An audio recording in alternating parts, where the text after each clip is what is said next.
All right, we are back. Welcome to Emmaus Dialogues.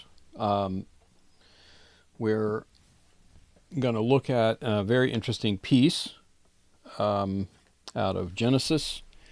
Remember, we are looking at what happened in the book of Luke, chapter 24, where we have the disciples that are on the road to Emmaus, and they meet up with a stranger who walks with them all the way to Emmaus and expounds to them out of the scriptures all about himself. They just don't realize it's the Messiah. And verse 27, he began at Moses and all the prophets, and he expounded unto them in all the scriptures the things concerning himself. And we're looking at, as we would love to be on that road, listening into this conversation. Maybe someday we'll get to do that, but right now we're going back and looking in Moses and the prophets and the writings, looking for these very things that the Messiah would have been explaining to these disciples about himself. They just think he's a stranger from out of town. This was the Passover time and the Feast of Unleavened Bread, and hundreds of thousands of Jews have crowded into the city from all over.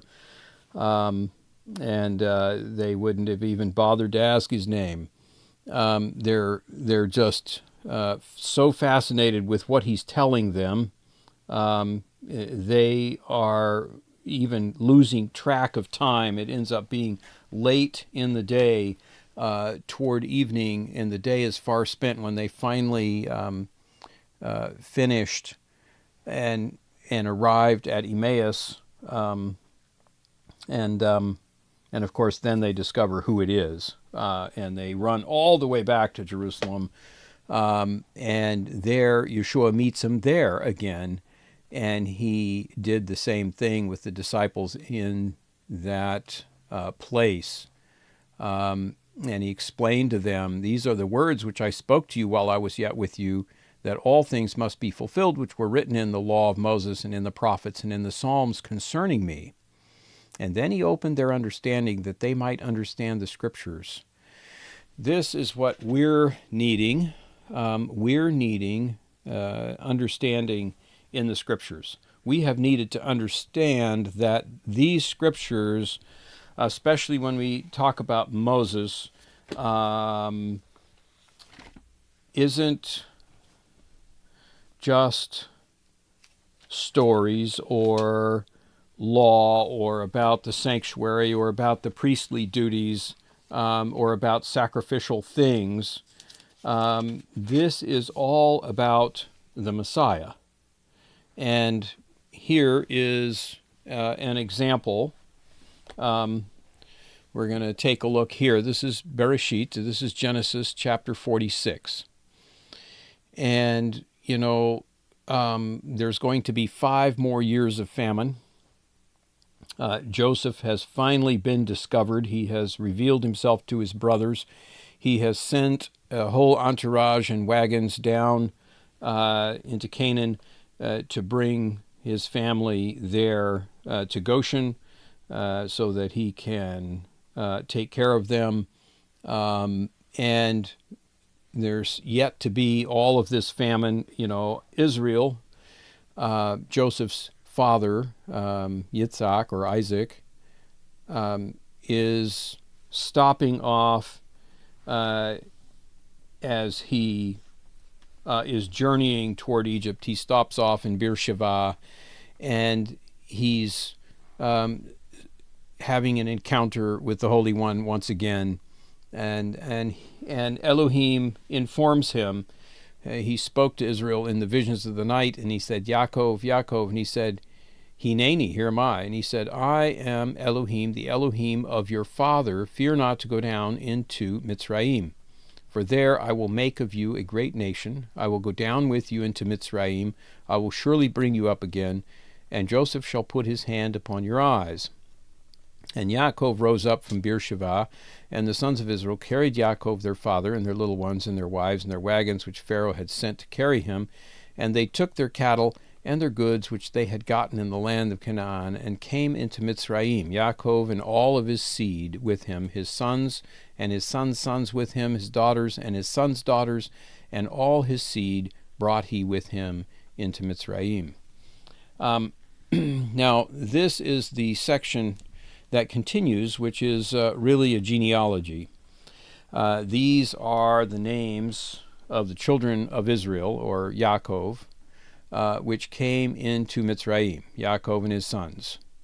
So these are all the names of the children who came down. Okay, so we have Reuben, and the sons of Reuben, Hanok and Palul and Hezron and Carmi, and the sons of Shimon is Yemuel and Yamin and Ohad and Yachin and Zohar and Shaul, the son of a Canaanitish woman.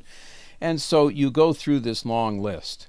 You find out that all of these listed here were the sons of Leah, which she bare unto Yaakov and Padam Aram, with his daughter Dinah. And all the souls of his sons and his daughters were 33. And so as you continue to read, you have the sons of Gad, sons of Asher, and these are the sons of Zilpah, whom Laban gave to Leah his daughter. And there were 16 souls. And so you have Rachel, who bear Joseph and Benjamin. And then, of course, Joseph and Benjamin have sons. And so the sons of Rachel, which were born to Yaakov, all the souls were 14. That includes the grandchildren, of course. And then you have Dan and Hushim, which are the sons of Bilhah, which Laban had given to Rachel, his daughter, and all the souls were 7. And so this is the count of everybody that comes into Egypt. Well, the rabbis take the time in biblical study to actually count all of these names and to double check. So we're going to do just that. And I've created this paper. We'll zoom out a little bit here. And this paper is colored. It isn't exactly perfect, but it will help us track the names. So we have here again in Genesis chapter 46, the count of the names begins in verse 9. These Reuben, had these children: Hanok, Palul, Hezron, and Carmi. These 4 children, were to Reuben. Reuben is the firstborn from Leah. And of course, Leah has Simeon and Levi and Yehuda, and Issachar and Zebulun, and of course Dinah, the daughter. And we have our total of 33 for Leah. So I have the 4 wives in purple: Leah and Zilpah and Rachel and Bilhah. And Bilhah has 7, and then Rachel has 14, and Zilpah had 16, and Leah had 33. So let's begin with the easy one. Bilhah, she had 7. So she has 2 sons, literally, Dan and Naphtali. But Dan has Hushim, and Naphtali has Yaziel and Guni, Jezer, and Shalim. So we have 1, 2, 3, 4, 5, 6, and 7. So we can see here that Bilhah has 7. So Rachel has 14. Now, she only has 2 children directly. That's Joseph and Benjamin. But Joseph and Benjamin each have children, and they're all in her count. So unto Joseph in the land of Mitzrayim were born Manasseh and Ephraim, which Asenath, the daughter of Potipharah, priest of On, bare unto him. But we're not counting the wives. We're only counting the sons and the daughters who came down into Egypt. So, and the sons of Benjamin, and of course we counted Benjamin here, Joseph and Benjamin, and then Joseph has Manasseh and Ephraim, so he has 2. So we have a count of 4 right here. But the sons of Benjamin were Bela, Becher, Ashbel, Gera, Naaman, Ahi, Rosh, Mupim, Hupim, and Ard. So 1, 2, 3, 4, 5, 6, 7, 8, 9, and 10. So Benjamin has 10 sons, plus if we count Benjamin and Joseph, with Joseph's 2 sons, we have 14. So the count is good. So Zilpah has 16. And her sons, Gad and Asher. Gad has Ziphon, Hagi, Shuni, Esbon, Eri, Arodi, and Areli. So we have 1, 2, 3, 4, 5, 6, 7, 8 on this line 16. Line 17, 1, 2, 3, 4, 5, 6.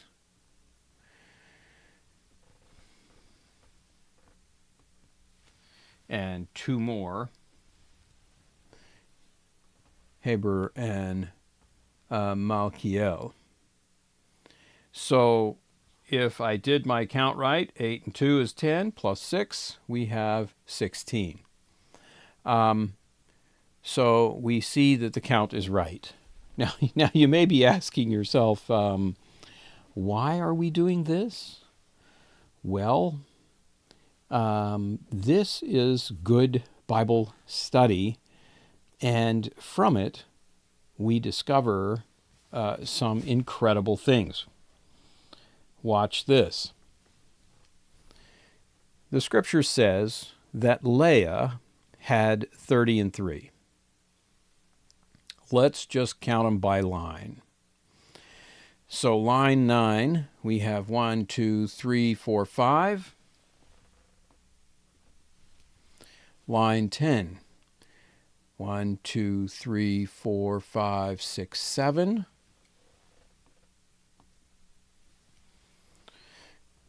Line 11, 1, 2, 3, 4. Line 12, we have Judah, Aaron, Onan, Shelah, Peretz, and Zerah, but Aaron, Onan died in the land of Canaan. So we get a little bit of complication here. Remember that it said here in verse 8, these are the names of the children of Israel which came into Egypt. Which came into Egypt. Well, Er and Onan died in the land of Canaan. They did not come into the land of Egypt. So we are apparently not counting these 2 young men of Judah's. So let's skip them for now.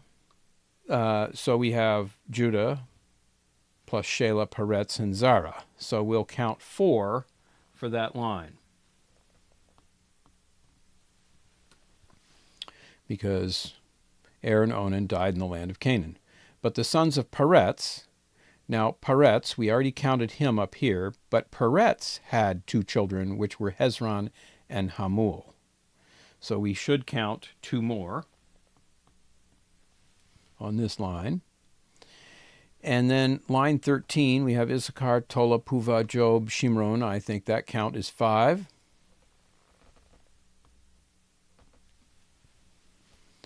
And in verse 14, we have Zebulun, Zered, Elon, and Yalil.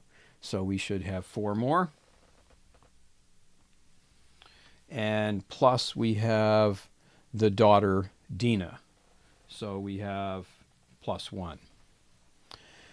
So if we do the count right, I'm going to make that 10 right there. And here we have 4, 8, 9, 10. We have another 10. That would be 20. Plus 5 and 7. Last time I did math, that was 12. Okay, so that ends up with 32. Now, you can double check. If our count here is 32 and the scripture says 33, we've double checked the scripture. Yes, the scripture says there were 33, not 32. But if we were to say, well, we should add Er and Onan because we left them out of the count, well, now we would have 34.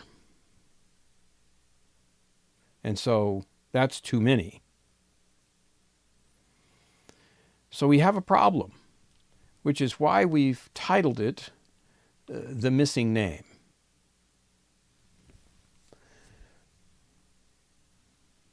Now, somebody suggested, well, perhaps we should be counting Dad. Maybe we should be counting Jacob, Yaakov. But he was not counted in the 16. He wasn't counted in the 14. He wasn't counted in the 7. And it's stating that these are the names of the children.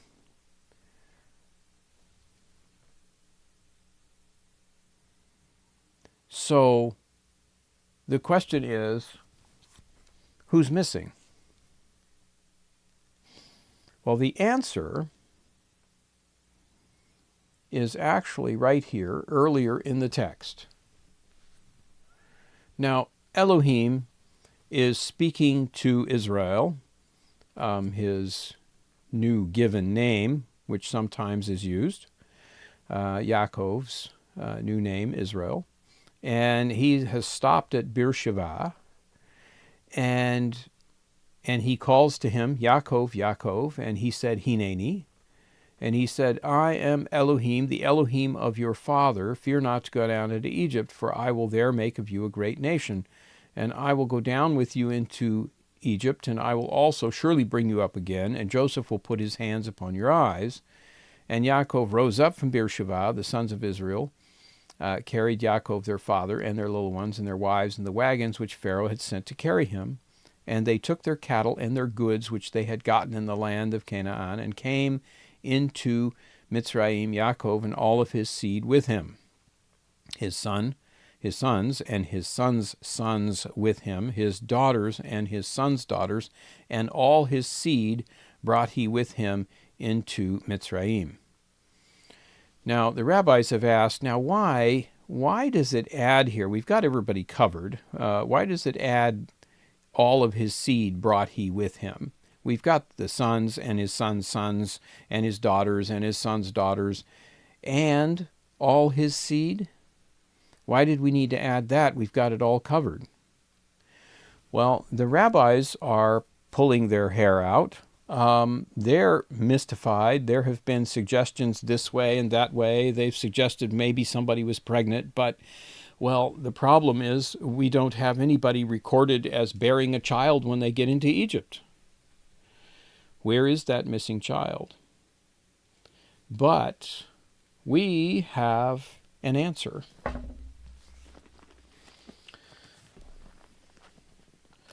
And that answer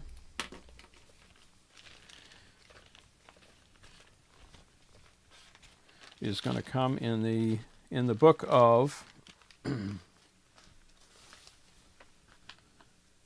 Galatians, chapter 3, and verse 16. Galatians 3:16. Now to Abraham and his seed were the promises made. He saith not, and to seeds as of many, but as of one, and to your seed, which is the Messiah. Oh, very fascinating. That's, now, if depending on what translation you're looking at, liberal translators have translated this word, which literally is seed singular in the text, but more liberal translations have put offspring or progeny or something else along that line in this place, because they didn't translate, they began to interpret. A big difference. They just failed to tell you.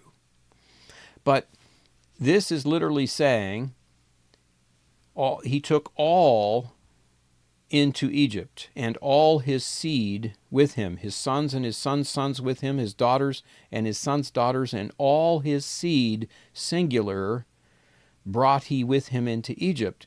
This is none other than the Messiah.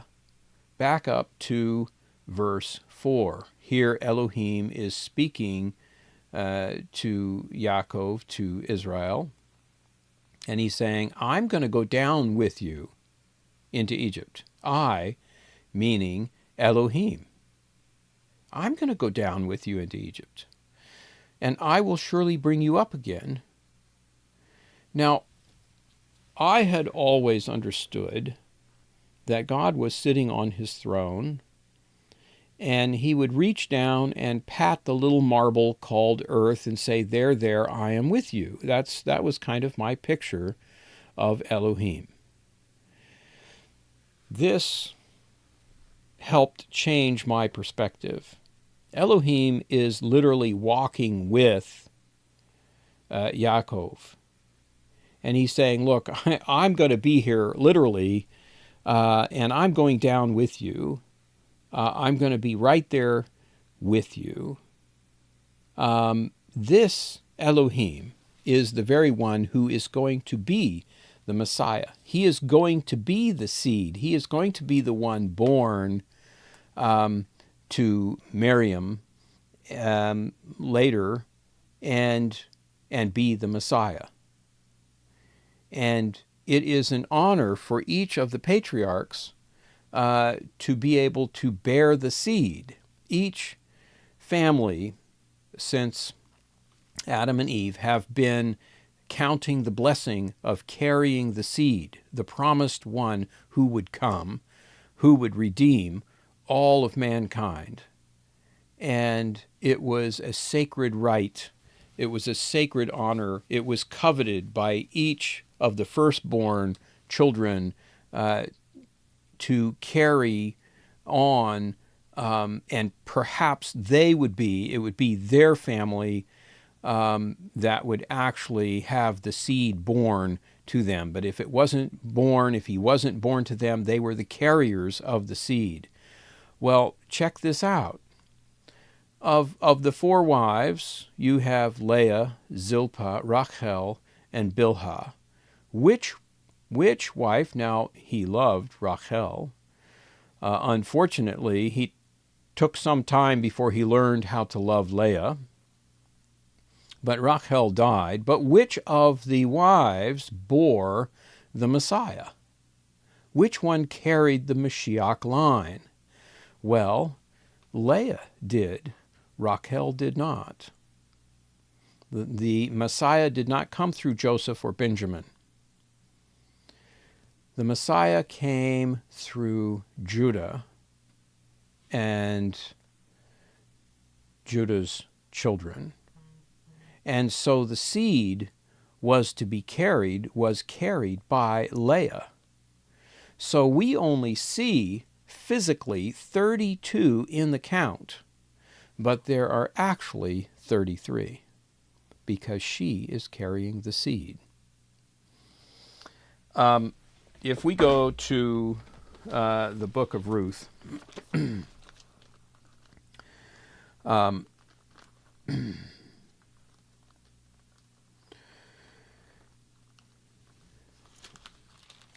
we just have to find it.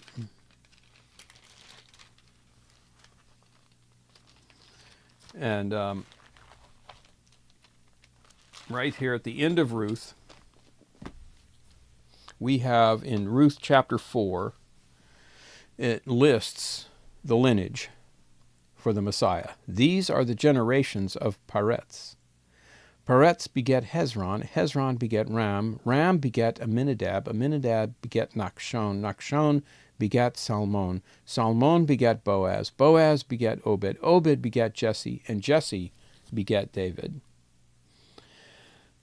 The line comes through Peretz and Hezron. And Peretz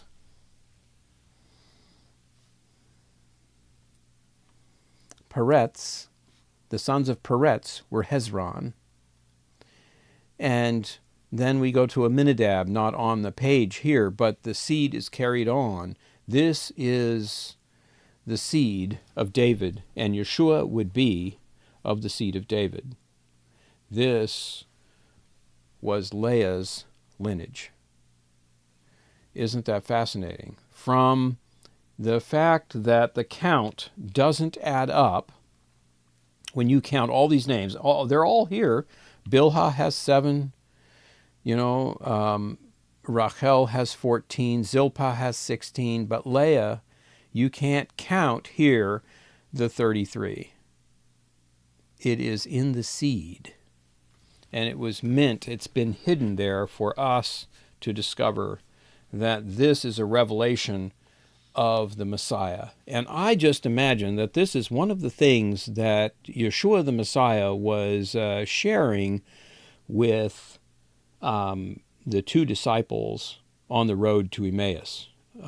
This puzzle has been known for a long time. The rabbis have been discussing this missing name and arguing over, how to solve this problem and why is there this mistake. And they recognize there's not a mistake, but there's some sort of a puzzle here and they can't figure it out. We have the continued covenant and the letter to the Galatians, which gives us that key that unlocks it. So thank you for sharing this time with me, and we're looking forward to another study coming up soon. So watch, hang in there, and do hit those like buttons and pass this on and share this so that more people learn about it. And we'll see you on the next one. Thank you.